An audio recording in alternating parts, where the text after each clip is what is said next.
आगे चल के नीतीश कुमार को भी क्या इसका बीजेपी की कंफर्टेबिलिटी का फायदा होगा, नुकसान होगा, इस पर भी एनालिसिस होगा। अभी 302 310 अगर तक पहुंच जाता है ये मामला, जो कि 20 तक मुझे लगता है फाइनली लैंड करेगा ज़्यादा से ज़्यादा तक, तो आप समझ रहे कितना कंफर्टेबल सरकार हो जाएगी। 272 अगर भाजपा लेके आ जाती है गठबंधन के साथ मिलकर, तो क्या ये काफ़ी होगा? प्रधानमंत्री बनते नजर आ रहे थे, मुझे शायद याद है कि जल्दी ही सरकार को भंग भी कर दिया गया था।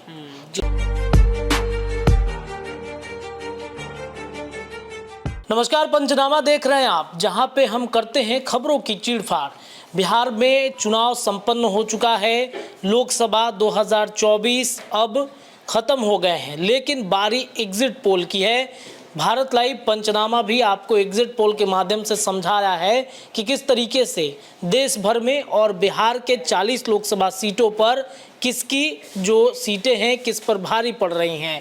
कहा तो ये जा रहा था कि महागठबंधन इस बार प्रचंड बहुमत जो है वो लाने वाली है, लेकिन जो एग्जिट पोल पूरे अलग अलग मीडिया संस्थानों के अलग अलग जो सर्वे की एजेंसियां हैं वो ला रही हैं, ये कहीं ना कहीं महागठबंधन को एक तरीके से देखा जाए तो डैमेज कर रही है। लेकिन संकट सिर्फ महागठबंधन पर नहीं बल्कि एनडीए गठबंधन पर भी है। एनडीए इस बार उतनी अच्छी खासी लीडिंग लेते हुई दिख नहीं रही है। 400 के जो पार के आंकड़े कहे जा रहे थे वो आंकड़ा 250 और 380 तक आकर सिमट रहा है। क्या वजह हुई, क्या गलतियां हो गई, या फिर जो मैनेजमेंट है क्या वो सही नहीं हो पाया? क्या लोगों में नरेंद्र मोदी और उनकी नीतियों के प्रति नाराज़गी है?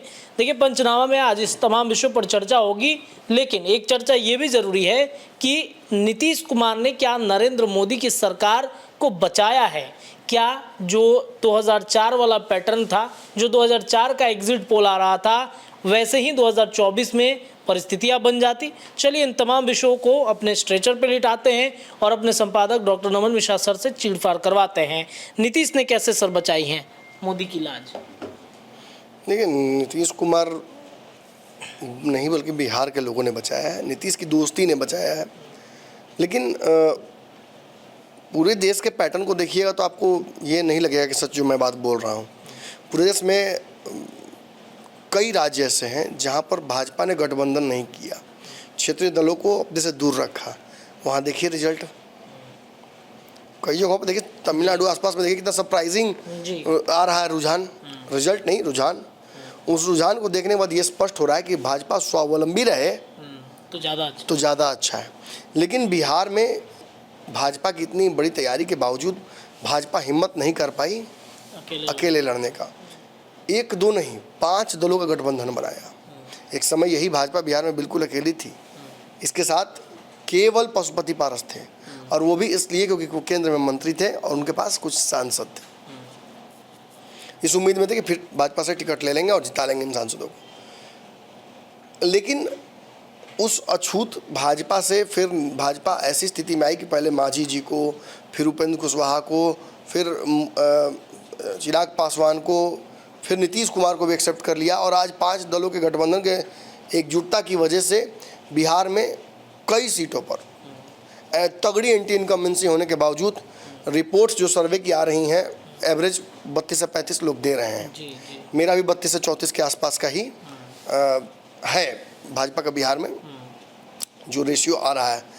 तो ये 32 जो 35 सीटें हैं ये कितनी महत्वपूर्ण है, जरा इसको एनालाइज करते हैं। पूरे देश के जरा पहले हम आपकी स्क्रीन पर भी दर्शकों ये तस्वीर होगी, ये पूरे देश भर के सर्वे एजेंसियों के आंकड़े हैं जो वो दे रहे हैं रुझान भाजपा के लिए पूरे देश भर में। इंडिया टुडे, एक्सिस माई इंडिया ने 361 से 400 के बीच में दिया है। एबीपी सी वोटर ने 353 से 383 के बीच में दिया है। न्यूज़ 24 जो चाणक्य है उसने 400 के आसपास दिया है। जन की बात ने 362 से 392 के बीच में दिया है। इंडिया टीवी CNX ने 371 से 401 के बीच में दिया है। टाइम्स नाउ ETG ने 358 दिया है। TV9 पोल स्ट्रेट ने 346 और रिपब्लिक भारत मैट्रीज ने 353 से 68 के बीच में दिया है। वहीं रिपब्लिक TV P मार्क ने 359 दिया है।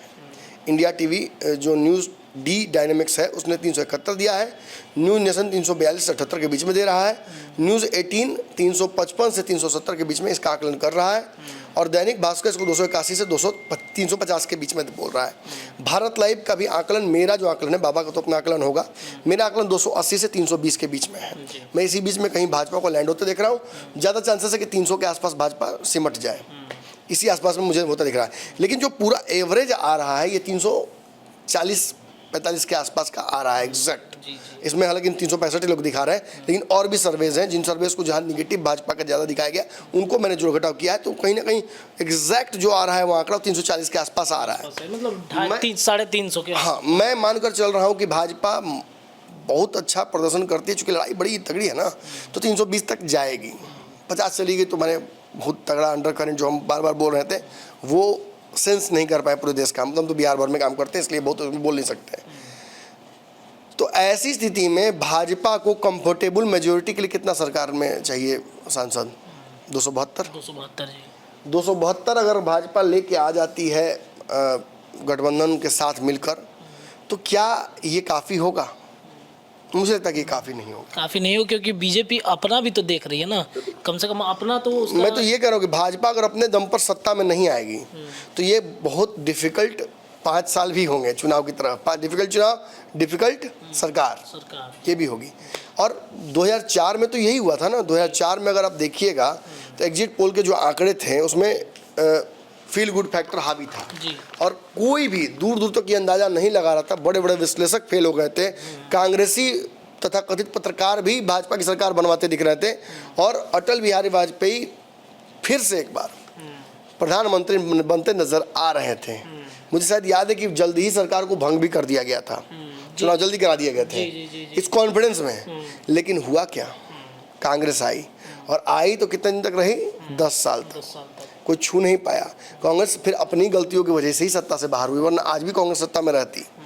तो आखिर गलतियां हुई ना, और आंकड़े भी गलत हुए, एग्जिट पोल भी गलत हुए। तो आखिर एग्जिट पोल 2004 में हुआ क्या था वो आप बता दीजिए मुझे। देखिए 2004 की अगर बातचीत की जाए बिहार की, तो एनडीए गठबंधन में थे, और जिस तरीके से आरजेडी को 26 सीटें, कांग्रेस को 4, एलजेपी को 8, एनसीपी को 1 और सीपीएम को 1 सीटें मिली थी। या ये लड़े थे लोग। ये लोग लड़े थे। हाँ। तो 40 में से 29 सीटें यूपीए सरकार को बिहार में आई थी, और एनडीए को 11 सीटें आई थी, जिसमें अगर बातचीत की जाए बीजेपी जो था वो 16 में से 5 सीटें, जदयू 24 में से 6 सीटें जो है वो जीती थी। यादव प्लस मुस्लिम प्लस दलित जो है एक मौका लालू प्रसाद यादव ने उस समय दिया था। ये आंकड़े थे 2004 नहीं, कुछ पुराने आंकड़े भी मैं आपको बताता हूँ। 2004 में जो हुआ था जो खेल वो भी मैं बताता हूँ आपको। 2004 में एक तगड़ा गेम हुआ था जो उस वक्त आज तक ने 248 प्लस दिया था बीजेपी को। सहारा उसमें एक लीडिंग चैनल था, उसने 263 से 78 के बीच में दिया था और एनडीए को, और जी न्यूज़ ने दिया था उस वक्त 249। बीजेपी प्लस को स्टार न्यूज़ ने दिया था जो कि अब एबीपी हो गया है 263 से 75 के बीच में। लेकिन आंकड़े क्या हुए थे वो आपको अच्छे से पता है। पूरी तरीके से विफल हो गई थी भाजपा। कहीं शायद भाजपा 170 या उसी के आसपास 78 के आसपास 2004 में भाजपा 138 सीट आई थी। 38 सीट आई थी। तो आप अंदाजा लगाइए कि मतलब पूरा तरह से मैंने एनालिसिस गलत हो गया था, पूरी तरीके से गलत हो गया था। और अब जो आंकड़े सामने हैं उसमें कोई भी आप उठा के देख लीजिए। इंडिया टुडे एक्सेस का देखिए 381 है, उसमें से एबीपी सी वोटर का देखिए 368 है। हर जगह ज़्यादा दिखाया जा रहा है, और जो एवरेज आंकड़े हैं वो हर जगह 350 के आसपास आकर टिक रहे हैं। और इंडिया गठबंधन कहीं भी 140 से ऊपर, 150 से ऊपर नहीं दिख रहा है। मतलब ये आंकड़े पलट सकते थे। मैक्सिमम जो मेरे अंदाजे में भाजपा इस बार लेके आ रही है वो 320 लेके आ रही है। 320 से ज़्यादा भी हो सकता है, लेकिन 320 तक मेरे हिसाब से आ रहा है भाजपा को ज़्यादा से ज़्यादा। सिर्फ भाजपा को नहीं, भाजपा एनडीए गठबंधन को।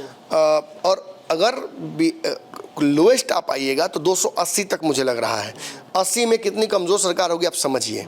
लेकिन इसी में जो एक मेजॉरिटी ऑफ जो बिहार में विधायक सांसद हमारे जीत के जो आ रहे हैं, बिहार में क्या था, बिहार में ऐसी परिस्थितियां बना दी गई थी कि 20-20 का हो जाएगा लड़ाई, 20 इधर जीतेंगे तो 20 उधर जीतेंगे। इनफैक्ट यहाँ तो दावा किया जा रहा था कि 26 से 28 सीटें जीत रही है इंडिया और 17-18 के अंदर में सिमट रहे हैं एनडीए प्लस के लोग। लेकिन अब जब आंकड़े बिहार के आए हैं और बिहार के आंकड़ों के आधार पर हम देखते हैं तो बिहार में देखिए, मैं बिहार की बात बताता हूँ आपको। अलग अलग जो सर्वे एजेंसियां हैं उन्होंने बिहार में क्या दिया है। बिहार में देखिए, इंडिया डी डायनेमिक्स ने दिया है 33 सीटें, इंडिया टुडे माइक्सिस ने दिया है 29 से 33, रिपब्लिक भारत ने दिया है 32 से 37, जन की बात ने दिया है 32 से 37, 32-37 यही चल रहा है एवरेज। मैं 32 से 34 के बीच आपको बता रहा हूँ, ये आंकड़ा लैंड करने जा रहा है। ये 32 सीटें अगर 30 भी मान लेते हैं, देखिए इंडिया किसी भी स्थिति में डबल डिजिट में नहीं जाएगी, मुझे नहीं दिख रहा है। और अगर 30 सीटें भी आती हैं, 32 सीटें भी आती हैं, तो आप जरा बहुमत के आंकड़े में उसको जोड़िए 30 सीट को, तो कितना हो रहा है? 30 सीटों को अगर बहुमत पे के आंकड़े में 272 में अगर 30 सीटें जोड़ा जाए तो 302 के आसपास में रहेगा। तो वही जो एवरेज हम आपको बताने की कोशिश कर रहे हैं उस एवरेज में आ रहा है। 320 302 310 अगर तक पहुंच भी जाता है ये मामला, जो कि 20 तक मुझे लगता है फाइनली लैंड करेगा ज़्यादा से ज़्यादा तक, तो आप समझ कितना कंफर्टेबल सरकार हो जाएगी। एक बहुत कंफर्टेबल सरकार देश में फॉर्म होगी। और बिहार ने कहीं ना कहीं उस स्थिति में बचा लिया होगा। बिहार के 30 सीटें कितनी महत्वपूर्ण हो जा रही हैं। महत्वपूर्ण। आप अब समझ रहे हैं कि क्यों आखिर मोदी जी ने नीतीश कुमार से हाथ मिलाया, क्यों आखिर बिहार में 5 दलों का गठबंधन बना, क्यों एक सीट के बावजूद भी मांझी जी इस गठबंधन में टिके रहे, क्यों पशुपति पारस को बाहर किया गया, एक भी सीट नहीं दी गई। विनेबिलिटी एक बहुत बड़ा फैक्टर था जब भाजपा अपने सहयोगियों को टिकट दे रही थी, और मन जदयू और भाजपा छोड़ के, जदयू भाजपा ने विनेबिलिटी नहीं, उसमें एंटी इनकम्बेंसी तक को छोड़ दिया गया था। चलिए कोई दिक्कत नहीं है, दिया जाए। को तो अगर देखा जाए ईमानदारी से तो 12 सीटें देनी चाहिए, क्योंकि आप भी सर पहले से बोल रहे थे सीटों पे ही देनी चाहिए, क्योंकि कुछ सीटें 5 से 6 सीटें जो उनके, अब जो भाजपा से गलती हो गई वो जनता ठीक कर देगी। जनता 12 ही देगी। जनता 12 मैक्सिमम 12 देगी, उससे ज़्यादा नहीं देगी। कम ही होगा, ज़्यादा नहीं देगी। जो गलती कहने कहते हैं कि इंसान से हो जाती है उसको भगवान ठीक कर देते हैं, तो जनता भगवान है, जनता ने ठीक कर दिया। भाजपा उन 6 सीटों पर वहाँ के लोग भी थे जो 6 सीटों की बात हो रही है, बीजेपी अपना उम्मीदवार भी उतार सकती थी, क्योंकि अब नीतीश से गठबंधन करना उतार सकती थी। कई जगहों पर प्रत्याशी बदल भी सकते उपेंद्र कुशवाहा एक सीट रिजर्व करते थे, कम से कम 2 सीट तो उनको मिलना चाहिए था। मुझे तक कि चिराग पासवान भी एक सीट और चाह रहे थे, लेकिन चलिए अब उनको नहीं मिला। वो चाह तो रहे थे, लेकिन 5 सीट भी चिराग पासवान के लिए एक बड़ी जीत है। बाकी लोग तो एक सीट पे भी फंसे हुए हैं पेच अपना लेकर, और किसी को तो कुछ नहीं मिला। अब जिसको एक भी सीट नहीं मिली है उसका हाल क्या है, कैसे बर्दाश्त किए हुए, कैसे छाती पर बड़का कोंडा लेकर बैठा हुआ है, उस आदमी को भी तो देखिएगा। बट अगेन वही बात मैं कहूँगा, पूरे देश के अगर रिजल्ट्स को रात हम 4 बजे से ही, सुबह के हम यहाँ से छूटे हैं ऑफिस से, और 4 बजे के बाद से ही मैं लगातार जग सोया नहीं, मैं एनालाइज ही कर रहा हूँ, अलग अलग आंकड़ों देखने की कोशिश कर रहा हूँ, चैनल्स के रिव्यूज़ को देख रहा हूँ, उनके रेपुटेशन को देख रहा हूँ कि पिछले चुनाव में क्या रेपुटेशन था। ज़्यादातर इसमें से जो वोट्स एग्जिट पोल के रिपोर्ट्स हैं वो पिछले 19 और 20 दोनों में बिहार में झटका खाए हैं। इनमें से किसी का भी रिपोर्ट सही नहीं हुआ है। दावा सब कर लेगी नंबर 1 हम है, नंबर 1 नो है, नंबर 1 भी है, भारतीय लाई बोला बतवा सही हुआ है। और इस बार भी देखिएगा ज़्यादा इधर उधर होने वाला नहीं है। एक चर्चा हम लोग सुबह में कर रहे थे, तो उसमें बाबा ने सभी चैनलों का दिखा था कि कितना % जो है वो सही हो रहा है। भारत लाइव को 98% बाबा ने लिखा था, सभी चुनावों का आकलन ले करके लिखा था कि 98% भारत लाइव दावा जो करते वो सही होता है। हाँ, तो पिछली बार के अगर आंकड़ों को हम एनालाइज कर रहे हैं तो हम तो हर चुनाव में लगभग सही रहे हैं। हाँ, एक मैं बताता हूँ, कुशेश्वर स्थान और तारापुर वाले चुनाव में मैं पूरी तरीके से गलत था। इतना गलत था कि मतलब अब देखता हूँ अपने एनालिसिस को तो लगता है कि पता नहीं कौन सा नशा करके बैठा हुआ था, मैं कर रहा था उसको। और उसमें भी बाबा एकदम सही। बाबा की तबीयत खराब थी, मैं सच पूछे तो हवा में तीर मारने सा मैं काम कर रहा था। बाबा की तबीयत खराब थी, मेरा पूरा ध्यान ही उधर था, लेकिन उस तबीयत खराब में भी बाबा का प्रेडिक्शन सब सही था। अब मेरा उनके केयरिंग में हम लोग जो लगे हुए थे उसमें हम लोग का मनोस्थिति ठीक नहीं था, तो हमारा पूरा गड़बड़ हो गया था आंकड़ा। लेकिन चलिए उसके अलावा कहीं हमारा आंकड़ा गड़बड़ाया नहीं है, हर जगह लगभग आंकड़े सही रहे हैं। और इस बार भी जो एक जनरल परसेप्शन बन रहा है कि बीजेपी बहुत कंफर्टेबली सरकार बना रही है, उसके सहयोगी बहुत कंफर्टेबली साथ हैं, आगे चल के नीतीश कुमार को भी क्या इसका बीजेपी की कंफर्टेबिलिटी का फ़ायदा होगा या नुकसान होगा, इस पर भी एनालिसिस होगा। चिराग पासवान को भाजपा अब कैसे लेगी, क्योंकि सारे एनालिसिस में चिराग पासवान को 5 में 5 सीटें 100% स्ट्राइक कर दिखाया जा रहा है। हम ही एक पता नहीं क्यों चिराग पासवान को 1 सीट हरवा रहे हैं, मैं ही एक हरवा रहा हूँ, बाकी तो कोई हरवा नहीं रहा है। बट अगेन ये कंफर्म है कि बिहार में ही अगर मोदी जी की सरकार 4 तारीख को बन रही है, एग्जिट पोल आंशिक रूप से सही हो रहे हैं, तो बिहार का पैर धोकर पीना चाहिए। बिहार की जनता का, बिहार के 3 बजे वाले वोटर के बाद के वोटर का पूरी तरीके से चरण चुम्बन जो है वो एनडीए के और भाजपा के लोगों को करना चाहिए। उन्होंने भाजपा की इज्जत बचा ली। चलिए देखिए, तो बिहार के लोगों ने एनडीए की इज्जत जो है वो बचाई है। 400 के पार वाले आंकड़े में नरेंद्र मोदी कितने कंफर्टेबल होकर सरकार बनाएंगे ये 4 तारीख को पता चलेगा। लेकिन इतना तय है कि बिहारियों ने एक बार फिर से नरेंद्र मोदी के लिए कमाल कर दिया। उनकी रैलियां, जो 16 रैलियां बिहार में उन्होंने की थी, मोदी का बिहार में जो इन्वेस्टमेंट था टाइम का, आने जाने का, उसको पूरा सूद समेत वापस कर दिया। समेत यहाँ की जनता ने वापस कर दिया है। इंतजार कीजिए, अब से 48 घंटे के बाद नरेंद्र मोदी की सरकार कितनी सीटें बना रही है, कितनी सीटों पर जीतेगी, इस पर भी चीड़फाड़ और पंचनामा हम करेंगे। फिलहाल के लिए इतना ही। देखते रहिए भारत लाइव। धन्यवाद।